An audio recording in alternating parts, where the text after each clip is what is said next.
Hello and welcome to Vibrant Living Diaries, the podcast where we unlock the secrets of how you can renew your inner vitality and relearn what it means to live a life with energy and purpose. I'm your host, Danielle Grodman, and I'm proudly collaborating with the International Wellness Alliance. This alliance is home to experts across the world whose specialties allow us to cover the entire spectrum of health and wellness. Just as a disclaimer, the stances our guests take on this podcast and the topics we cover are not representative of our individual perspectives. We are here to gain a holistic understanding of all points of view. All information and advice we give here are purely for entertainment purposes. If you're planning on making any lifestyle and/or health changes based on what we cover here, please consult with your main medical wellness practitioner to find the best next steps for you to take on your wellness journey. I'm thrilled to introduce Whitney King, the driving force behind a remarkable business, Wave of Mind. As we'll hear from Whitney in just a moment, Whitney's vision manifested after she found herself trapped in an endless cycle of self-help fads, in which she came to the realization that the true catalyst for mental transformation was not just to become a self-help junkie, but to properly utilize the evidence-based practices of behavioral science. And as she continued on this journey for true knowledge and understanding of what it takes to have a real mental transformation, she began Wave of Mind to help others experience this incredible transformation. Wave of Mind includes techniques from cognitive behavioral therapy, dialectical behavioral therapy, and acceptance and commitment therapy. A tremendous amount of care and research has gone into crafting Wave of Mind and Whitney's mental stability, in which she hopes to impart onto others. We're very eager to have her with us today, so without further introduction, Whitney, thank you for being here.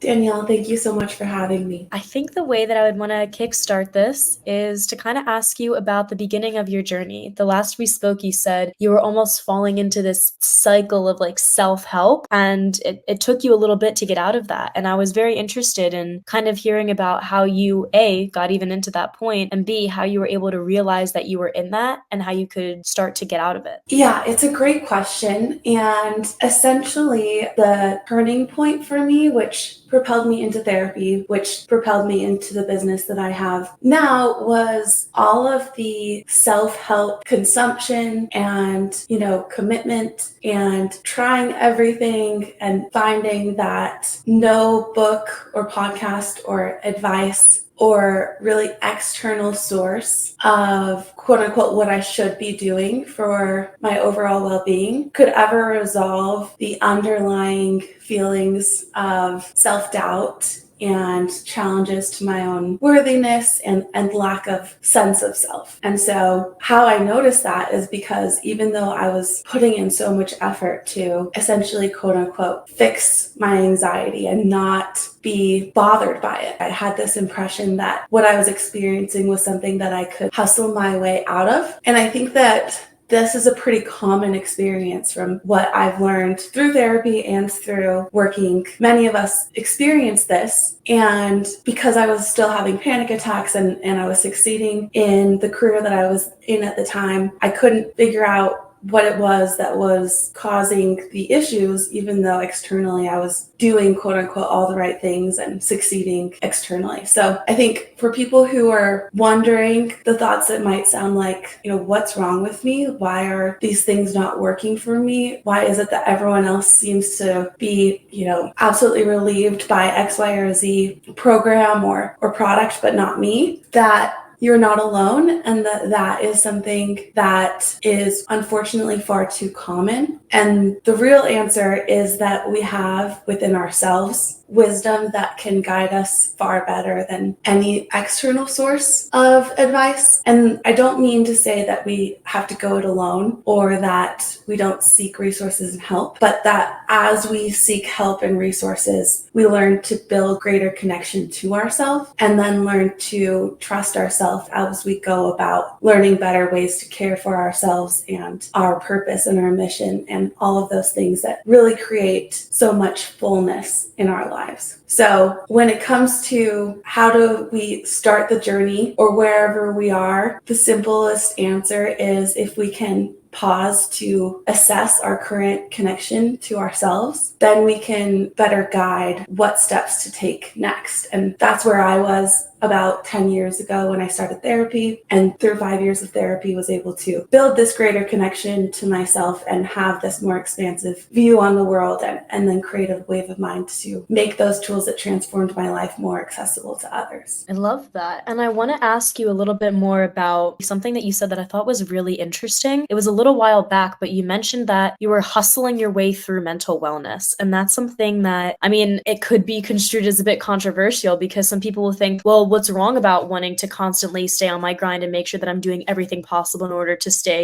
mentally sound? But the way that you were describing it, it's almost like you were doing it just to do it and not doing it with clear intention in mind. It was just like what you thought you were supposed to do and not instead like what felt right inside of you. What was that feeling? I don't know if I maybe understood clearly, but what was that feeling that you had where you were like, okay, this is the turning point? Yeah, it's a great question. And actually, I didn't really come to that realization until really years into therapy, right? Through therapy, I was able to create a lot more space for my emotions and build coping skills to work with my current circumstances and my current level of connectedness. But it really took quite a long time to understand that self-compassion isn't just a good idea, but that when we practice compassion for ourselves, the efforts that we put towards self-improvement really create a more expansive version of ourselves rather than the hustling type of way. And all of these are just terms too, so everyone might have a different meaning of what these words mean for them. But when I say I was trying to hustle or I was trying to fix myself, it was unfortunately a version of disdain for myself. And I can understand that now, but I didn't understand it then. What I experienced it as was, why am I not good enough? Why do I keep finding myself in these, really deep, dark pits that I feel like I have to claw my way out of? And like, what is different about me? Like, why does other people seem to move through life so much easier? And so as I was kind of stuck in those belief systems and thought patterns, any effort that I put towards trying to improve through self-help, we're all in the search of essentially trying to work harder to be good enough, not to connect with my inherent worthiness. Does that make sense? Yeah, it does. And it's a very interesting concept. And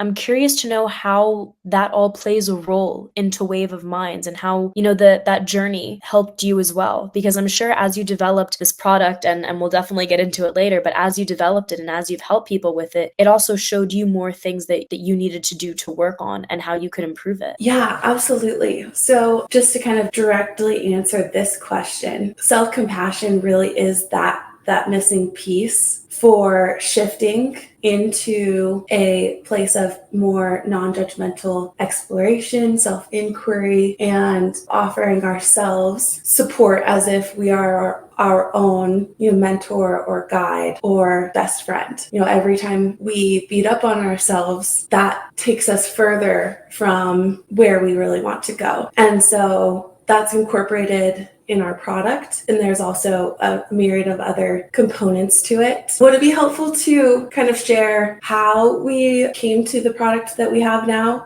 Yeah, no, definitely. Because I was interested in when you said that you developed these series of journals. I mean, there's a million and one things that that you can develop when it comes to mental wellness and getting yourself sound. But the idea of journaling, I mean, it's been around for a while, but the way that you were describing it, it's a new take. So yeah, I'd be interested to know a little bit about your process and why it does help and it does work for at least you and the people that it's helped so far. Yeah, so at the end of 2019, I was in a place in my life where, like I mentioned, I had really transformed through therapy and wanted more people to be able to take these tools that gave me this new outlook on life and more connection with myself and be able to access them and also take action on them so that they could really feel the benefits in their life. But I didn't know how to do that. And so I pulled together a team of therapists, all of which had long wait lists. And a few months into our kind of exploration together of what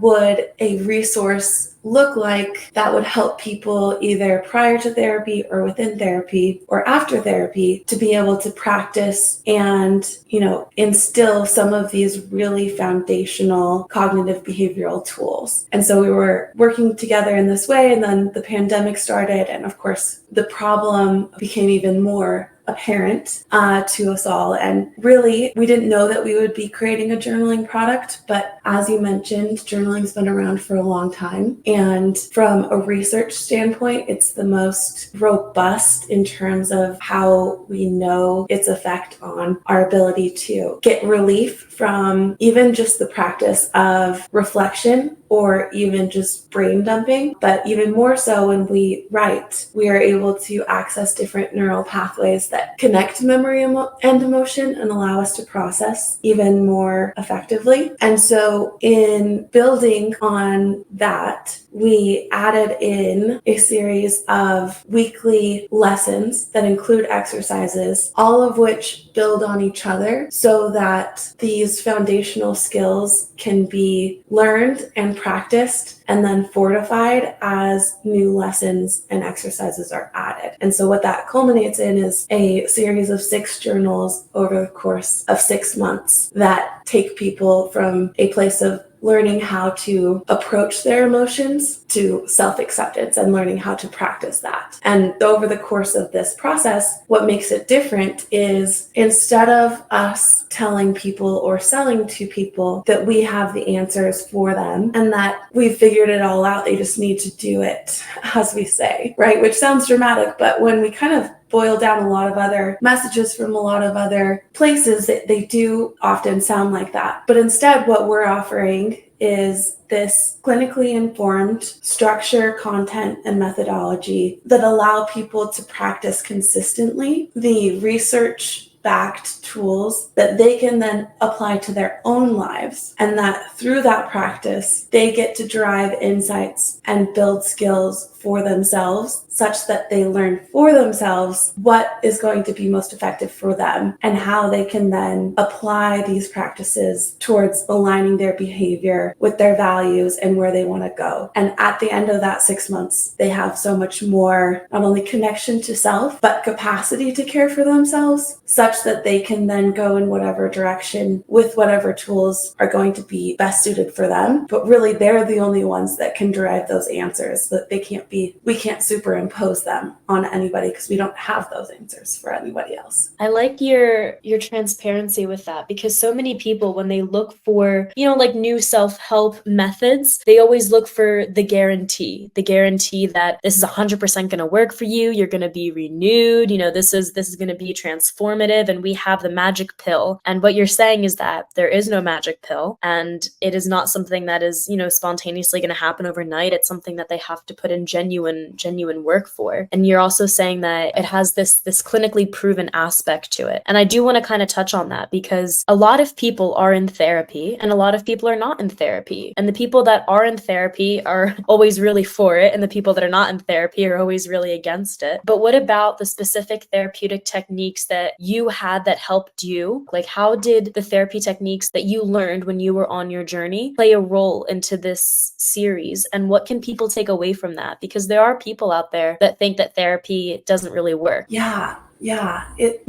All of us have our beliefs and our views because of our experiences. And so when people have certain ideas about therapy, it might be because of what they've heard or seen or even sometimes experienced, because therapy doesn't work for everybody, but also therapy is very connected to the patient-clinician relationship. And so anyway, I add that because as a company that offers a resource that is a bridge between self-help and therapy, we absolutely do advocate for therapy for anyone who has access to it. But really, our tool helps people wherever they are in terms of their relationship to therapy. And they may never choose to go to therapy, and that also works if that is an informed choice that they're, getting the skills that they would otherwise have derived through therapy. So I wanted to add kind of that little piece. And then you asked a question about this series of journals and the lessons that are included. And all of these these things are known in the behavioral science world. The difference, though, is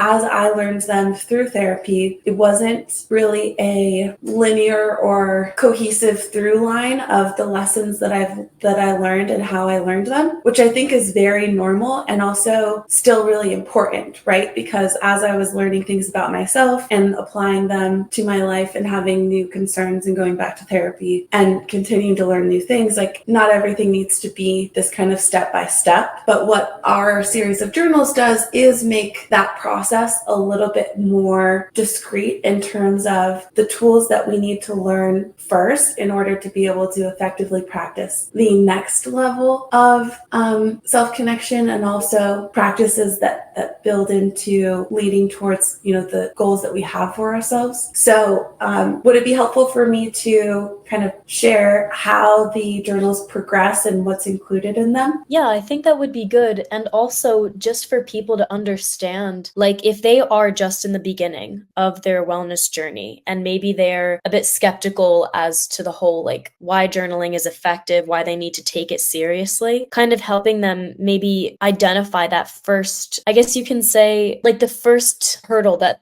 I guess you can say like mental hurdle that they need to overcome in order to actually get the most out of these journals. Because the way that I've been hearing a lot of people talk about mental wellness, it's almost like they view it as a hoax, for lack of better words. Like you have like very skeptical people. So I think it's also, it would be good to kind of understand, like for the people that maybe are just in the beginning of their journey, if they're skeptical, if they're like just, beginning, really diving into what is that first mental block that they need to be aware of so that when they do go through this process, they can actually get the most out of it. Yeah, it's a great question. And I think I would, instead of offering a version of advice or insight for people who are in that place, I'll instead offer a place of validation that it makes sense to feel frustrated with the self-help industry or skeptical because of the experiences that you've had, right? Because not all products, programs, resources are created equal. And unfortunately, many times we are made to feel as if we are broken and therefore need something in order to trade our dollars for their services, right? And that expands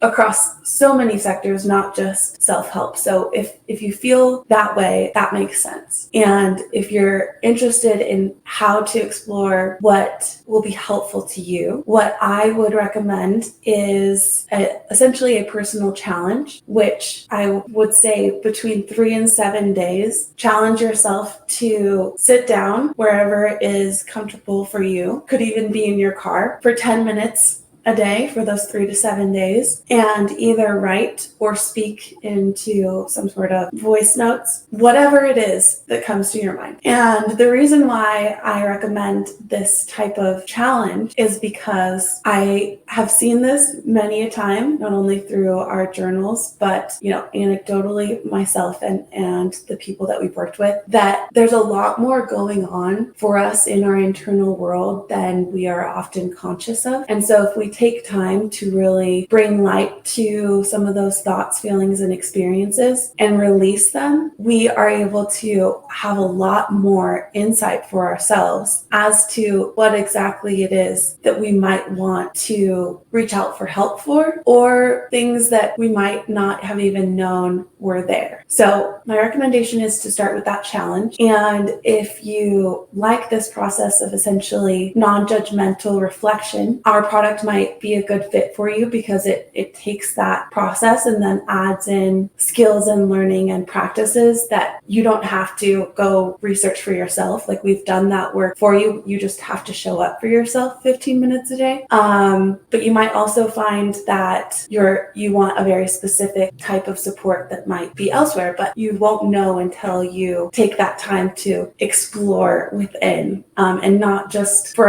a minute. It takes at least those 3 to 7 days to sit with that discomfort of our internal experience and find insight. Gotcha. And in terms of the wave of mind, could you maybe explain the process that someone would go through and how it would help them along this journey? Yeah, absolutely. So the journals cover 6 different focus topics. And the first month is emotional awareness. And in this month, you really learn how to become more comfortable sitting in your emotions and experiencing them. Many of us have heard of the idea of you've got to feel your feelings, and that's super helpful as an idea, but it's not super helpful when you don't know how or you don't feel safe to do so. And so over this first month, there are tools and practices and daily prompts that help you to observe what you're feeling and then also observe the thoughts and learn about cognitive distortions that are related to those feelings, and then learn reframing techniques where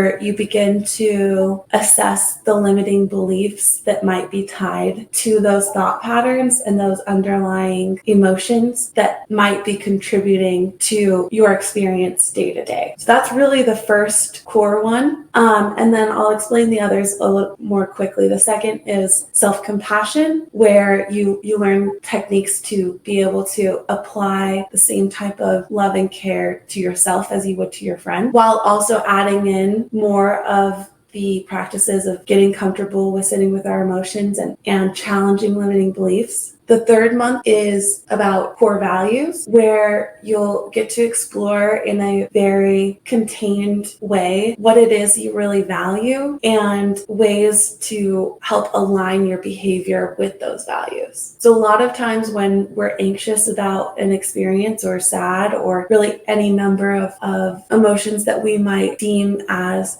undesirable, it's because there's an incongruity between what we value and what we're experiencing. And so knowing what we value can then help us to either recognize, is this discomfort that I'm feeling because I'm not behaving in line with my values, or because there's something else that's out of line, and then can inform what we do to resolve that discomfort. Then the fourth month is about self-validation. So in this month, you'll learn practices to give yourself the type of validation that oftentimes we seek externally. And external validation, of course, is still important and valuable. However, if we can't validate ourselves, then no amount of external validation will ever suffice. And I think we've experienced that. So there's some really valuable tools in that month to build up that practice of self-validation. And then self-trust. And in this month, you'll learn practices to align your goals and your behaviors that will lead to your goals with your core values. So it's about making and keeping promises to yourself and learning how to not just break habits, but build new ones in place of those habits that serve the positive function that we need. The sixth is self-acceptance. And so you've been learning all of these tools over the course of the 5 months prior, and they've all built on each other. And in the 6th month, you're really tying all of those things together and creating a plan for how you want to care for yourself moving forward and what practicing self-acceptance looks like. Because self-acceptance isn't, a destination or a,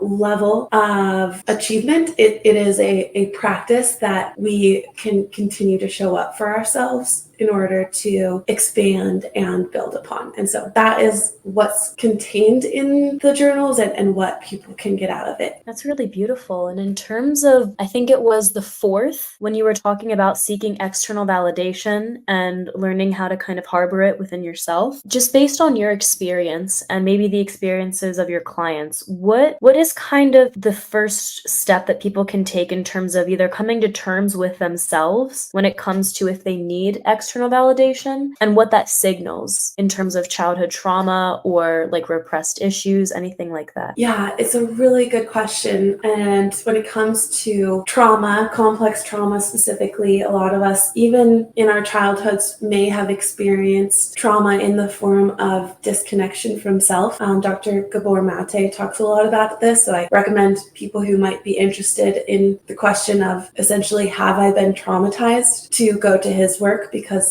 he offers some really interesting insights there and information on how to kind of understand what it is that we might be experiencing now. But to simplify it, if we feel like we are not safe to be our true selves, then we are not going to feel like we can validate ourselves, because even being ourselves isn't a good idea. We need to be who other people think we should be, and therefore we need their validation that we're doing that well. Does that make sense? Yeah. So it doesn't have to be that way. And unfortunately, it's not a simple, one-time exercise. But if you do feel like you're in a place of constantly needing external validation and feeling like when that validation is slipping away, or it's changing, or it's not quite as potent as it used to be, and we kind of hunger for more, a simple place to kind of start reflecting might be to ask oneself, what do I really want to hear right now? And a lot of us, that comes down to messages like, you're enough. I love you for who you are. I am proud of you. You're doing the best you can. Things like that. And it's so surprising how powerful it is to tell ourselves the things we wish we were being told by whoever it is that we're seeking validation from. So that's something to reflect on. And again, to clarify, external validation, community, relationship, all of that is still extremely important, but it really only is effective when we can care for ourselves and be secure, not just from, a confidence standpoint, but from an internal safety and connectedness standpoint in who we are and our own humanity and the beauty in that. When it comes to basically all of this, and as people kind of move on with this growth and with kind of letting yourself know, like, okay, I accept you, I no longer need to have, like this external validation, what has been a story that maybe you were told by someone who's gone through this program, or something that you yourself has gone through? What has been like a profound revelation that someone has been able to come to after taking all of these lessons, applying them, and realizing, yes, I was doing this because of that. Like, I was seeking external validation because I wasn't given attention when I was younger, or I keep getting into these really toxic relationships because I'm craving adrenaline, because I was bored my entire childhood and I was worried that, my adult life would be like that. Like, what was something that was a really profound revelation that helped someone in their journey that you think others could also benefit from as well? Yeah. So one customer that comes to mind that shared her story with us about 2.5 years ago, she shared that as she was using our product, she was able to assess a little bit more about how frequent her thoughts turned toward negativity and how common that is. And through this process of reflection and self-discovery, she was able to notice the times when she was essentially supposed to be doing work for her post-grad doctoral program, and there was things going on that were chaotic and stressful, and so doing that work, even approaching that work, was really challenging. And so she shared with us that as the process of going through our journals, she was able to build more awareness around different thought patterns and also beliefs that were keeping her from approaching the work that she was quote unquote supposed to be doing, and also even doing that effectively. And over the course of working through our journals, and she hadn't even quite completed them yet at the time that we spoke with her, but she shared with us that, this imposter syndrome that she came to an awareness that she had, right? She had kind of understood that might be a thing, but as she every day came to care for herself through our journals, she learned that, this aspect of thoughts, feelings, and beliefs that were coming between her and her doctoral program, that those things were tied up in experiences that had happened to her before, but even more importantly, that she didn't want to hold on to it. And so through certain exercises and in learning not only self-compassion, but self-validation, and really leaning into those core values, because she really did value this body of work that she was, already very accomplished in, but she needed to complete it. And I remember very vividly her sharing that she realized that she deserved to complete this work, that this was something that really mattered to her, and that these external voices or barriers that she was facing weren't what she wanted to hold her back, right? And it didn't mean that there weren't a lot of challenges in front of her and that completing that program wasn't extremely challenging, but it was. But that shift into, I am worthy, this is important to me, I am worth the effort for myself, really gave her the fortitude to care for herself when things were even more challenging. And so that for us was just so beautiful and exciting, and we just appreciate her for sharing that, and we're so glad that we could be of support to her during that. Yeah, definitely. So we're almost up for our time today, but if there was a way that you could end this, if someone is just tuning in, what would be the main piece of advice that you would want them to walk away with? So within each person is the greatest capacity to heal themselves. And when each of us go about embodying that truth, there's so much beauty in taking in the evidence-based resources that exist, whether that be Wave of Mind or other resources, as well as having guides, therapists, mentors, as well as relationships. All of these things come together in contributing to our own development, and we contribute to theirs. But really the root of our own healing and our own connectedness and our own consciousness is this understanding and practice of who I am is good. I can trust my inner wisdom, and I can go about learning in ways that continue to update the beliefs that I'm operating from and continue to expand in ways that I care for myself and I'm able to honor and care for the humanity of the people around me. So that is what I would hope people could hold on to for a little bit longer and explore for themselves. And that wraps up today's episode of Vibrant Living Diaries. It's been an absolute pleasure having you with us. A huge thank you to our guest for sharing your expertise, and to the International Wellness Alliance for making this all possible. Remember, the insights and stories we've shared today are steps towards embracing a life of holistic fulfillment,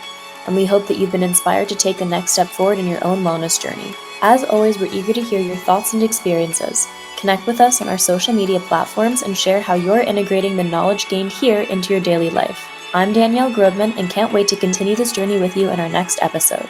Until then, keep exploring, stay curious, and embrace the vibrant life you deserve. Speak soon.